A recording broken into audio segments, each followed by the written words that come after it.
Veamos ahora al intestino grueso. Ahí es donde se absorbe el agua de los residuos no digeribles del quimo. Acuérdense que el quimo es líquido.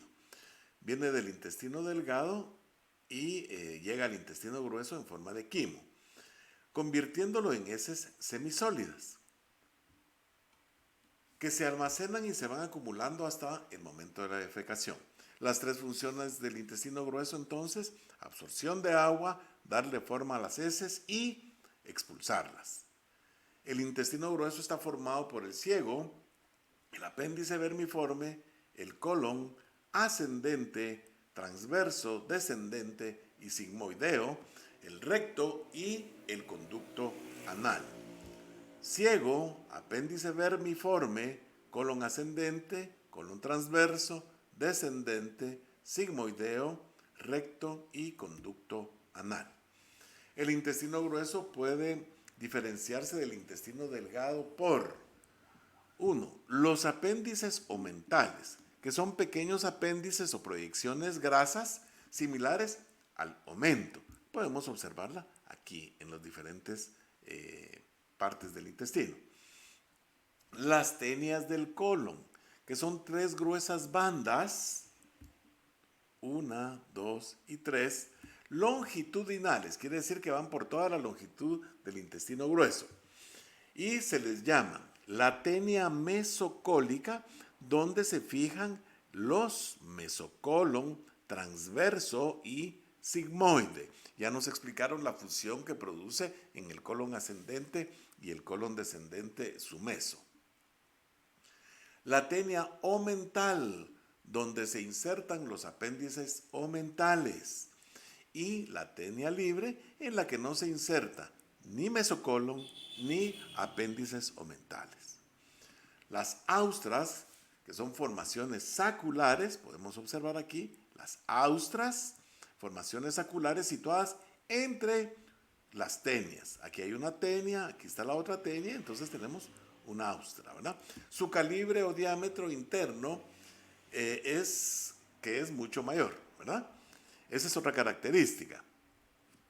Las apéndices epiploicos, las tenias y las austras. Y además, el calibre del intestino grueso es mayor que el del intestino delgado. Las tenias del colon son bandas engrosadas de músculo liso que constituyen la mayor parte del músculo longitudinal del intestino grueso. Las tenias empiezan en la base del apéndice vermiforme, cuando la gruesa capa longitudinal del apéndice se separa en tres bandas. La base del apéndice vermiforme. Discurren a lo largo del intestino grueso y se fusionan de nuevo en la unión recto-sigmoidea y desaparecen en una capa longitudinal continua alrededor del recto, ¿verdad? Debido a su contracción tónica, acortan la porción de la pared con que están asociadas, por lo cual el colon adopta la típica forma saculada entre tenias, formando las austras, ¿verdad? Tenias quiere decir cintas, ¿verdad? Y entonces observamos acá austras, ¿sí? las austras, las tenias y los apéndices epiploicos, ¿verdad? Omentales, y el diámetro más grande. Ciego y apéndice. El ciego es la primera porción del intestino grueso. Se continúa con el colon ascendente y es un fondo de saco intestinal con una longitud y anchura aproximadamente de 7 centímetros y medio.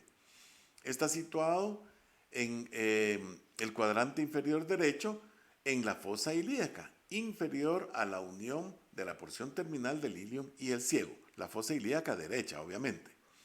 Cuando está distendido por ese zogaz, el ciego puede palparse a través de la pared anterolateral del abdomen.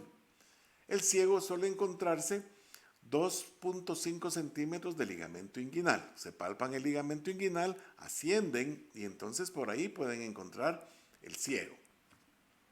Está recubierto casi por completo por peritoneo y puede elevarse libremente. Sin embargo, el ciego no tiene mesenterio.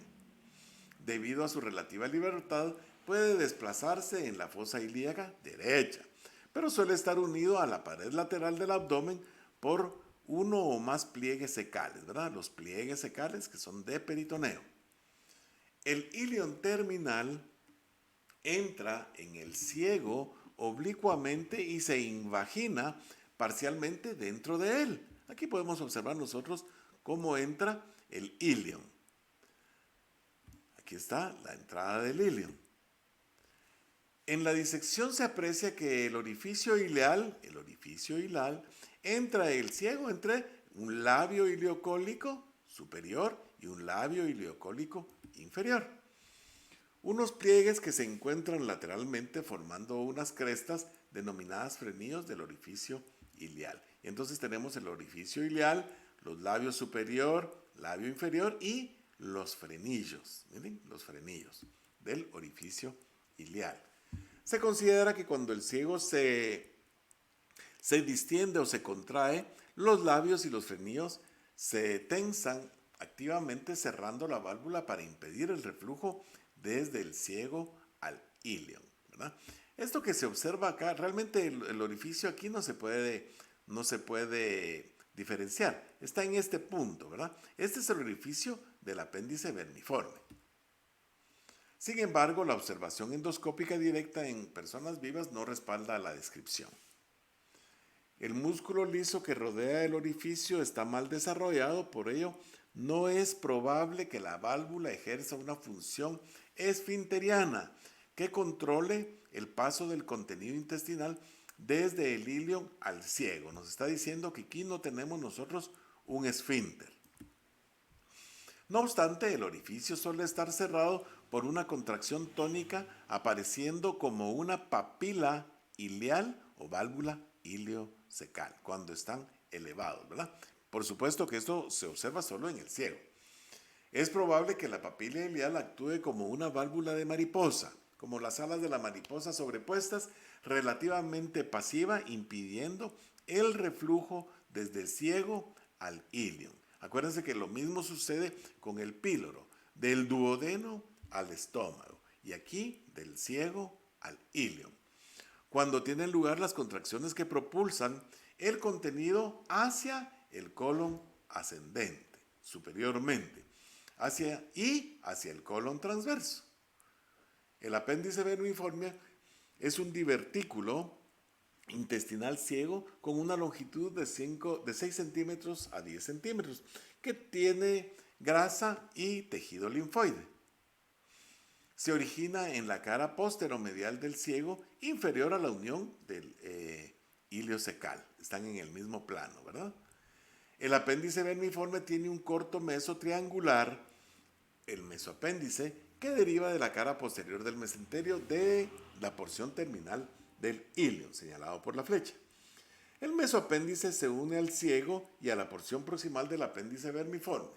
La posición del apéndice vermiforme es variable, aunque suele ser retrocecal. La vascularización arterial del ciego proviene de la arteria ileocólica, que es una rama terminal de la arteria mesentérica superior.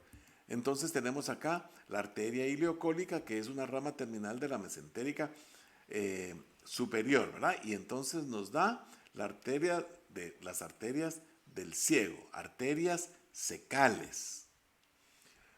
El apéndice vermiforme está irrigado por la arteria apendicular. Y entonces podemos observar aquí la arteria apendicular, ¿verdad? Una rama de la arteria ileocólica.